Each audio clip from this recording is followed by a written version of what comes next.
Good morning.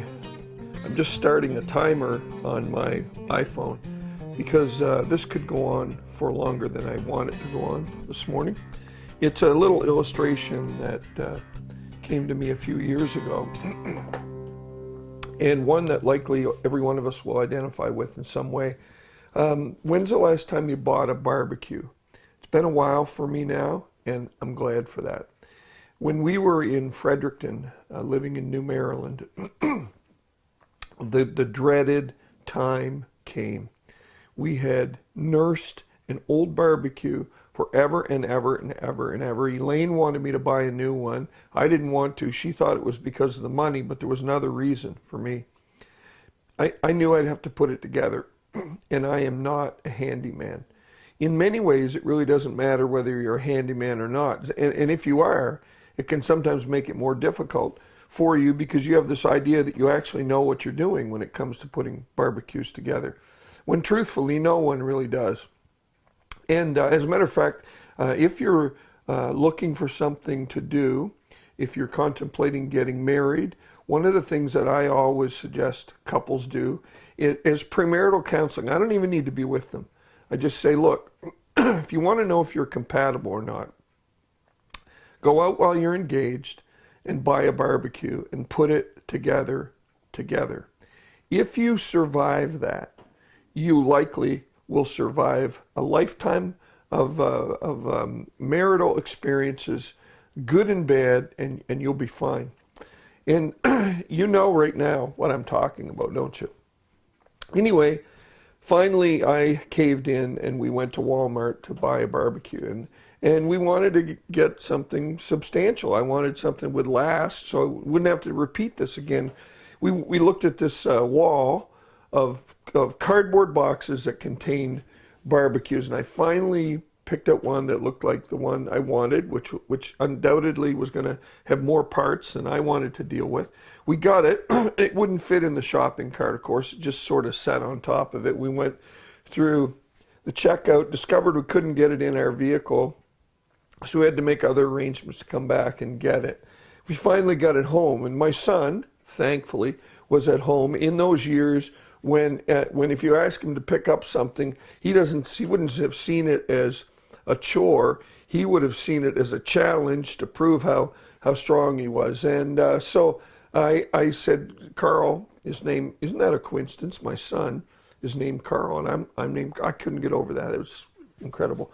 Anyway, he picked up the barbecue and took it out on the back deck of the house and sort of set it underneath the eaves a little bit.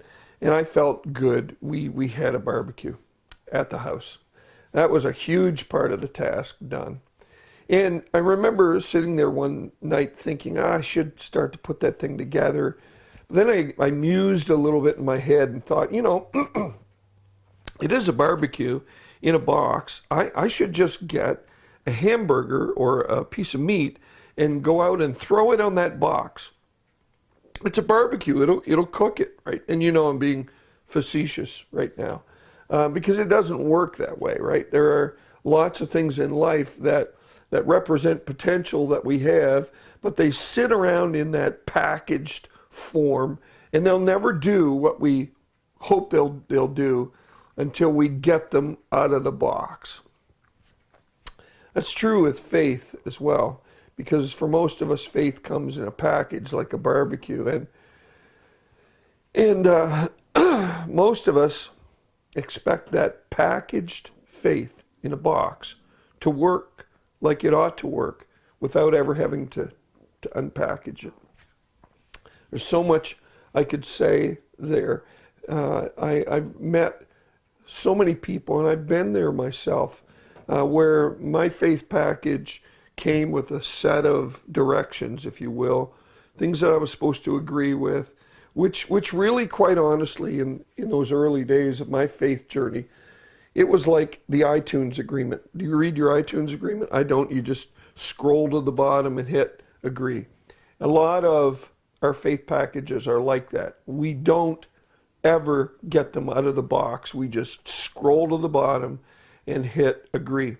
Anyway, the time came, we I remember opening the box, and I thought, okay, this is not going to work unless I put it together. There's a good mantra for you, spiritually speaking. Won't work unless you put it together. First, you have to get out of the box. I looked in that box and thought, oh my goodness, I should stop right now and seal this box back up, because I knew that once I took that out of the box, it was not going to go back in. If I was going to give up, now is the time to give up. Because once you get all those pieces out, you would have to be an incredible genius to ever be able to pack something back in the box that it came out of. So anyway, we took it out, and we'd been married for a lot of years, and we put that barbecue together, and our relationship was relatively unscathed. Actually, totally unscathed. And but there were anxious moments where, Elaine would say, yeah, but you got to do this first. And I'm going to say, oh, it doesn't really say that. Anyway, we disagreed on the instructions and what should be done. And I remember at least once assembling myself into a corner of the barbecue. And then you have to do what you hate to do, which is to take things apart to get back to the place where you ought to be. After this video, there'll be a link on the website to show you a clip from a movie, The Matrix. It talks about the red pill and the blue pill. And what I want you to think about today and this week, and while we're set aside as we are, it might be time to unpack some things in your life that are not working right now. Think about things like prayer. Did you ever take that out of the box? You ever get beyond your faith package and take it out and have a good look at it? And if prayer is not working for you, maybe it's because you've never taken it out of the box. Or how about the idea of love and forgiveness? Many Christians have a total commitment to forgiving people until they do something wrong to them. And then all of a sudden, it doesn't work. This forgiveness thing doesn't work. It's in the box. You haven't taken it out. What's unboxed? What is yet packed up in your own relationship to God? Things that have never been tested. I'll bet you, if you've been a Christian very long, you have run up against circumstances that have shown you that your faith is unpacked. And there are several tests along the way, but the biggest one is saying, okay, I'm going to take this out and I'm going to put this together, because until I put this together, it's never going to work the way it ought to work. Let me pray for you. Make sure you check out the link as well that I'll put by this video.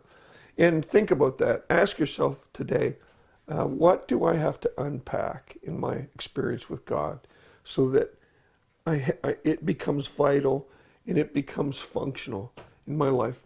Father, I pray for the persons watching the video right now. I ask, Lord, that you would, while we have time on our hands, time to reflect a little bit, that you would show all of us those things in our lives that we have simply accepted, but we've never really unpacked them. We've never really taken them out of the box. And God, if there's ever been a day and age when we need to unpack our faith, this is the day, this is the age. Bless my brothers and sisters today as we find our way through this COVID-19 experience. And Lord, give us determination to get some things out of the box, including ourselves. We pray these things today in Jesus' name. Amen.